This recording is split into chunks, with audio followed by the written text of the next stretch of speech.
back to World Sports Talk. This is going to be another MLB edition, and since my MLB Steroids Part 1 was so popular, I'm going to do an MLB Steroids edition Part 2. So now these are going to be another handful of players that were listed on the Mitchell Report, and whether or not you think that they should be in the Hall of Fame. So the guys who I'm going to talk about right now are Miguel Tejada, Jason Giambi, Andy Pettitte, Manny Ramirez, and Ryan Braun. There's another 5. Now, kicking off this list, we're going to do Miguel Tejada. So, Miguel Tejada was a 2-time Silver Slugger. He was an All-Star Game MVP. He was a 6-time All-Star, and he was a regular season MVP. He had 307 home runs, a .285 batting average, 1,302 RBIs, and 85 stolen bases. I can't say that it's not impressive. Defensively, he was fantastic. He probably was one of the greater hitting defensive shortstops. He's on this list. Now, looking at his numbers here, the 307 home runs, a sub-300 batting average,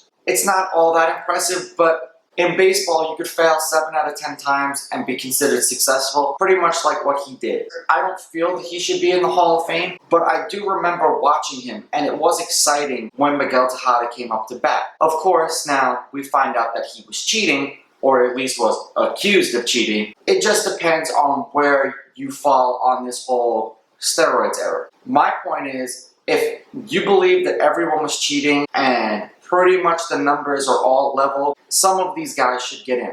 I don't think that Miguel Tejada should get in. The next guy we're going to do is Jason Giambi. He was also an MVP. He was a 5-time All-Star. He won the Silver Slugger twice. He did play for my New York Yankees, and they signed him to some ridiculous contract, probably right after he was juicing in Oakland, which, ironic that most of the steroids players came from Oakland.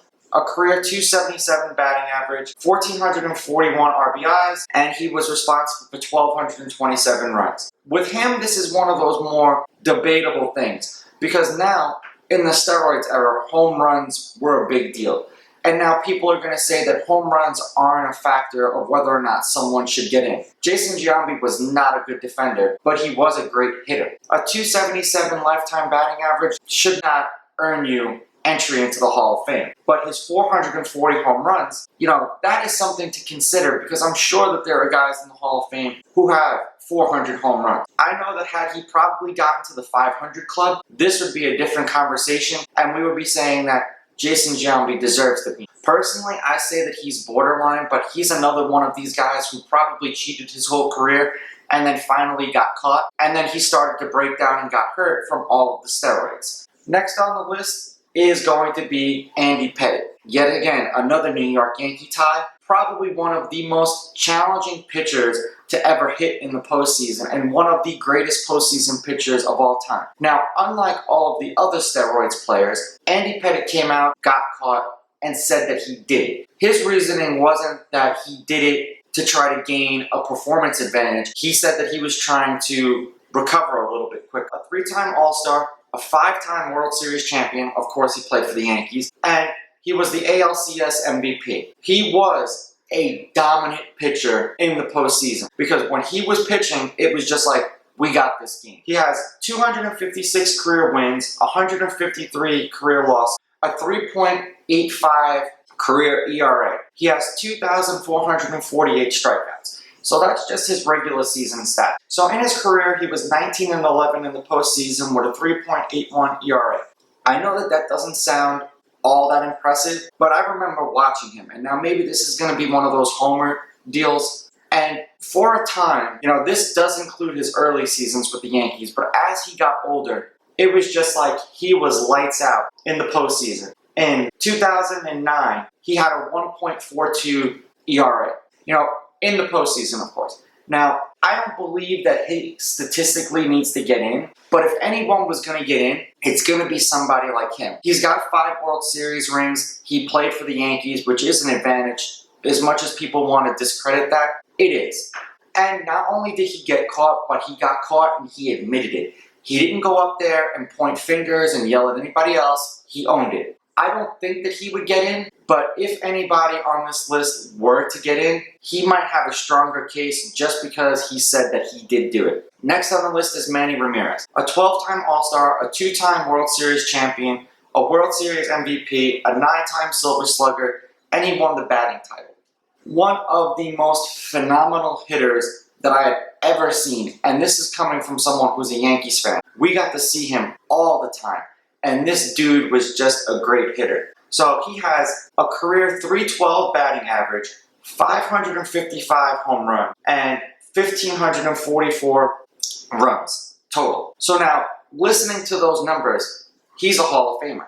It's sad to say that now he got caught, but this dude was a Hall of Famer and is a Hall of Famer in my opinion. Now, this isn't going to be a bias because he's a Red Sox. He probably won't because he cheated.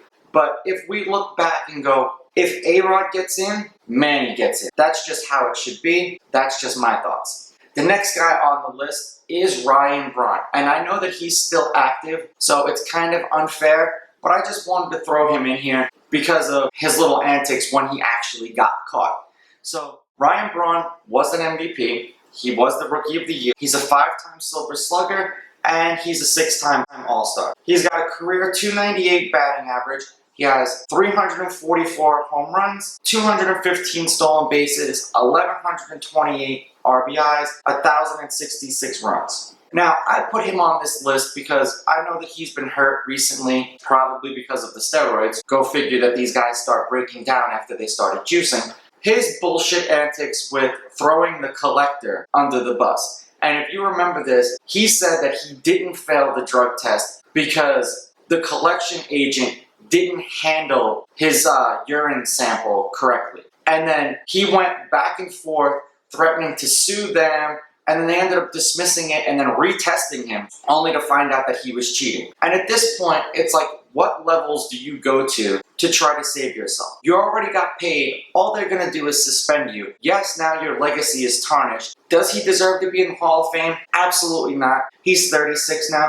If he manages to get to the 400 home run club, he doesn't deserve to get in solely for the fact of what he did to that person when he threw him under the bus. Now, I listed these 5 guys: Miguel Tejada, Jason Giambi, Andy Pettitte, Manny Ramirez, and Ryan Braun.